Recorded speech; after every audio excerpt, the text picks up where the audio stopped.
William won't हे 19व्या शतकातील मानसशास्त्रज्ञ आहेत. इसवी सन 1879 मध्ये जर्मनीतील लायप्झिग विद्यापीठात पहिली प्रयोगशाळा त्यांनी सुरू केली. मानवी वर्तनाचे शास्त्र म्हणजे मानसशास्त्र होय, अशी व्याख्या विल्यम वुंट यांनी मांडली.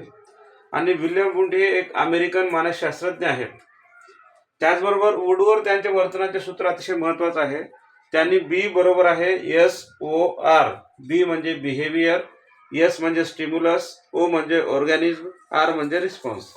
बिहेवियर म्हणजे वर्तन, स्टिम्युलस म्हणजे उद्दीपक, ऑर्गॅनिझम म्हणजे जीव आणि रिस्पॉन्स म्हणजे प्रतिक्रिया. ही व्याख्या वुडवर्थ यांची आहे. त्याचबरोबर मानसशास्त्रामध्ये मॉर्गन, किंग आणि रॉबिन्स यांनी तिघांच्या संमेलनातून एक व्याख्या तयार करण्यात आली आहे की मानव आणि मानवेतर प्राण्यांच्या वर्तनाचे शास्त्र म्हणजे मानसशास्त्र. व्हिडिओ आवडल्यास नक्की लाईक, शेअर आणि सबस्क्राईब करावे ही विनंती.